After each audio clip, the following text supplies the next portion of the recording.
Hello friends, welcome to Katiya D K education point. I am Divya और आज हमारी हिंदी की क्लास है।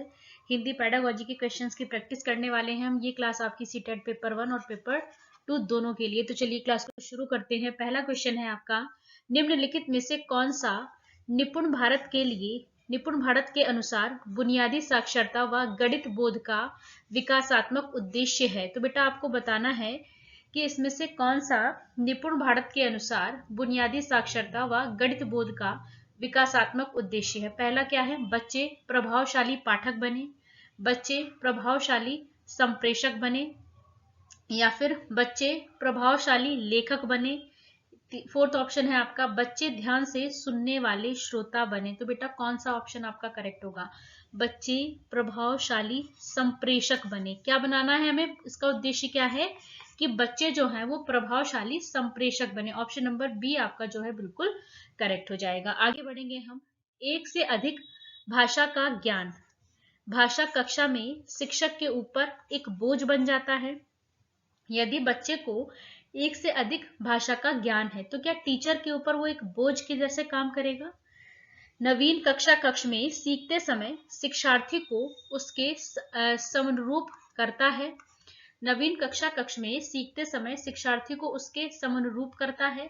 नवीन भाषा के सीखने सिखाने में मदद करता है, या फिर नवीन भाषा सीखने में हस्तक्षेप करता है।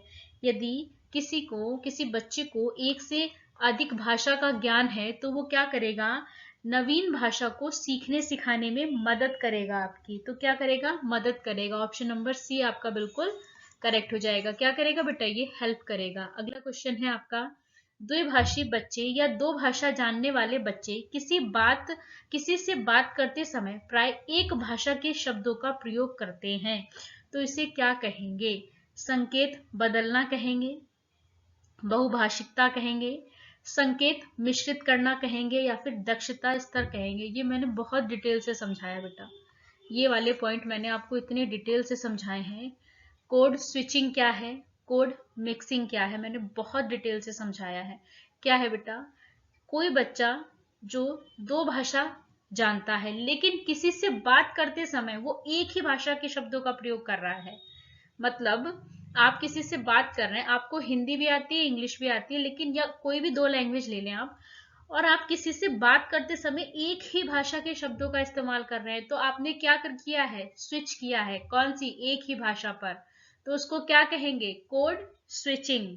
कोड स्विचिंग यानी संकेत बदलना। क्या कहेंगे, कोड स्विचिंग, संकेत बदलना। ऑप्शन नंबर आपका ए करेक्ट हो जाएगा।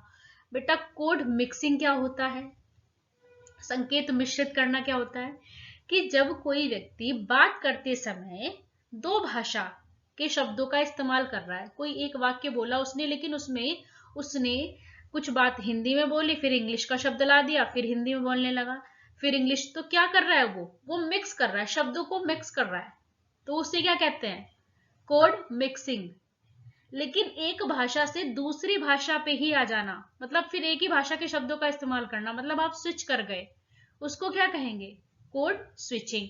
तो यहाँ पे क्या कहा कि वो किसी से बात कर रहा है और बात करते समय एक ही भाषा के शब्दों का इस्तेमाल कर रहा है। मतलब उसको दो भाषाएं तो आती हैं, लेकिन उसने स्विच किया किसी एक लैंग्वेज में, दूसरी लैंग्वेज का इस्तेमाल नहीं कर रहा है, वो स्विच करके एक ही लैंग्वेज का यूज कर रहा है। दो भाषाएं आती है लेकिन एक ही भाषा में बोल रहा है, तो वो क्या है, कोड स्विचिंग है। दो भाषाएं आती है, दोनों भाषाओं के शब्दों को मिक्स करके बोल रहा है अपनी बात को, तो वो क्या है, कोड मिक्सिंग। ठीक है, तो यहां पर हमें क्या कहा कि एक ही भाषा में बात कर रहा है, तो उसे क्या कहेंगे, संकेत बदलना कहेंगे। अगला क्वेश्चन है आपका, कक्षा 3 की एक बालिका शब्दों के प्रत्येक अक्षर की ध्वनि समझ लेती है और पढ़ लेती है, वह क्या करने का प्रयास कर रही है। कक्षा 3 की एक बालिका है, शब्दों के प्रत्येक अक्षर की ध्वनि समझ लेती है और पढ़ लेती है, तो वह क्या करने का प्रयास कर रही है, संकेत बनाना, संकेत खोलना, अर्थ निर्माण, अर्थ के लिए पठन। तो वो क्या कर रही है, डिकोडिंग कर रही है। ऑप्शन नंबर बी आपका करेक्ट हो जाएगा। क्या कर रही है वो, डिकोडिंग कर रही है, संकेत खोलना कहते हैं इसे। आगे बढ़ेंगे हम। भाषा सीखने सिखाने की प्रक्रिया में सबसे कम महत्वपूर्ण क्या है, भाषा की पाठ्य पुस्तक, भाषा का आकलन, भाषा शिक्षण पद्धति, भाषा का परिवेश। तो सबसे कम महत्वपूर्ण क्या है बेटा इसमें? अगर आप किसी को भाषा सिखा रहे हैं तो उसका आकलन तो करना पड़ेगा, तभी तो आपको पता चलेगा। भाषा शिक्षण की पद्धति भी बहुत महत्वपूर्ण है। भाषा का परिवेश भी होना चाहिए, लेकिन पाठ्य पुस्तक नहीं भी है तो चल जाएगा। तो क्या है? भाषा सीखने सिखाने की प्रक्रिया में सबसे कम महत्वपूर्ण क्या है? भाषा की पाठ्य पुस्तक। ऑप्शन नंबर ए आपका यहाँ पर कम महत्वपूर्ण हो जाएगा। आगे बढ़ेंगे हम। बच्चे अपने लिखने की शुरुआती यात्रा आड़ी टेढ़ी रेखाएं बनाकर करते हैं। तो ये जो आड़ी टेढ़ी रेखाएं बनाते हैं, ये चिन्ह क्या कहलाते हैं? चित्रकारी कहलाते हैं, ये कीरम काटे कहलाते हैं, लिखना कहलाता है, या स्वयं की वर्तनी कहलाती। तो इसको क्या कहते हैं? स्क्रिबलिंग। जब बच्चा अपने लिखने की शुरुआती यात्रा पे होता है तो वो जो आड़ी टेढ़ी जो भी रेखाएं बना देता है उसको क्या कहते हैं? स्क्रिबलिंग, कीरम काटे। ऑप्शन नंबर बी आपका बिल्कुल करेक्ट हो जाएगा। आगे बढ़ेंगे। प्रत्येक बच्चे में भाषा सीखने की जन्मजात क्षमता होती है। तो इसका क्या अर्थ है? कि बच्चा रट्टा मारता है, बच्चा नकल करके सीखता है, बच्चों के मस्तिष्क में भाषा अर्जन क्षमता होती है, बच्चा मातृभाषा के सहारे भाषा सीखता है। क्या कहा? कि प्रत्येक बच्चे में भाषा सीखने की जन्मजात क्षमता होती है। बात तो बिल्कुल ठीक है। तो इसका अर्थ क्या है? ऑप्शन नंबर आपका सी बिल्कुल करेक्ट होगा कि बच्चों के मस्तिष्क में भाषा अर्जन क्षमता होती है। ऑप्शन नंबर सी आपका करेक्ट हो जाएगा। आगे बढ़ेंगे हम। भाषा सीखने की कौन सी विधि मातृभाषा के मध्यस्थ बनाए बिना दूसरी भाषा को सीखने में सहायक होती है? अनुवाद विधि, द्विभाषी विधि, अप्रत्यक्ष विधि या फिर प्रत्यक्ष विधि। तो बेटा वो कौन सी विधि है जिसमें मातृभाषा को मध्यस्थ बनाए बिना दूसरी लैंग्वेज को सिखाया जाता है? तो क्या है वो? डायरेक्ट मेथड है। अगर आप बच्चे को सेकेंड लैंग्वेज सिखाना चाह रहे हैं तो आप डायरेक्ट सेकेंड लैंग्वेज सिखाइए। आप उसमें मातृभाषा को सहारा नहीं ले रहे हैं तो उस मेथड को क्या कहेंगे बेटा? जिसमें आप मातृभाषा का सहारा नहीं ले रहे हैं। आप बच्चे को इंग्लिश सिखाना चाहते हैं तो आप डायरेक्ट उससे अंग्रेजी में बात करने लगे, आपने हिंदी का यूज नहीं किया, उसकी मातृभाषा हिंदी, आपने हिंदी का इस्तेमाल नहीं किया, आपने डायरेक्ट सेकंड लैंग्वेज का उसके साथ उसमें बातचीत करनी शुरू कर दी, उसको आपने वैसा माहौल दे दिया। तो बेटा वो क्या है? प्रत्यक्ष, डायरेक्ट मेथड कहलाएगा कि आपने मातृभाषा को मध्यस्थ नहीं बनाया और डायरेक्ट दूसरी लैंग्वेज आपने सिखाने में जो आप कर रहे हैं तो वो क्या है? प्रत्यक्ष विधि है। अगला क्वेश्चन क्या है? भाषा शिक्षण के सिद्धांत हैं। प्रेरणा का सिद्धांत, क्रिया द्वारा सीखने का सिद्धांत, जीवन से जोड़ने का सिद्धांत। ये तो सारे ही सही है। ऑप्शन नंबर डी आपका करेक्ट हो जाएगा। चलिए आगे बढ़ेंगे हम। एक पाठक अपने पूर्व ज्ञान का उपयोग करके अर्थगत वाक्यात्मक संकेत बनाती है और फिर अन्य विशिष्ट जानकारी पर जाती है। यहाँ पाठक पढ़ने का कौन सा मॉडल अपना रही है? जो एक पाठक है वो अपने पूर्व ज्ञान का उपयोग करके अर्थगत वाक्यात्मक संकेत बनाती है और फिर अन्य विशिष्ट जानकारी पर जाती है। तो वो कौन सा मॉडल अपना रही है? Bottom up model, top down model, अंतःक्रियात्मक मॉडल, समग्र भाषा मॉडल। तो बेटा ये टॉप डाउन है। जो पाठक अपने पूर्व ज्ञान का उपयोग करके अर्थगत वाक्यात्मक संकेत बना रही है तो वो कौन सा मॉडल? Top down. क्या बेटा? Top down model. आगे बढ़ेंगे हम।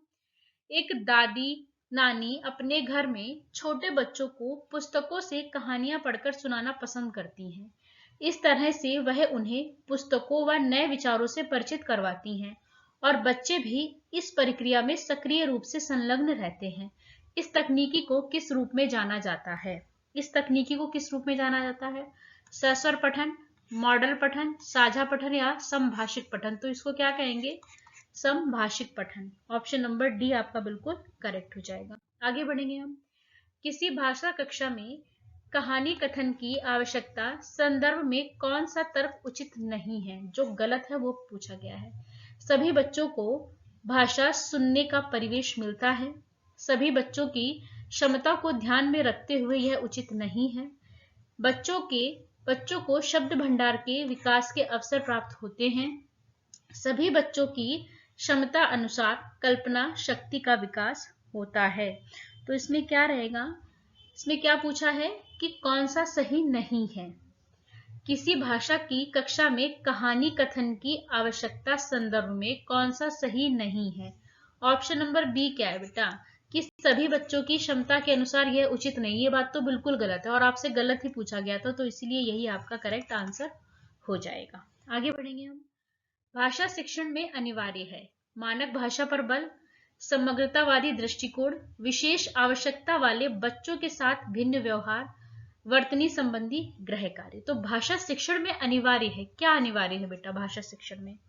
समग्रतावादी दृष्टिकोण। ऑप्शन नंबर बी आपका बिल्कुल करेक्ट हो जाएगा। भाषा शिक्षण में अनिवार्य है समग्रतावादी दृष्टिकोण। चलिए आगे बढ़ेंगे हम।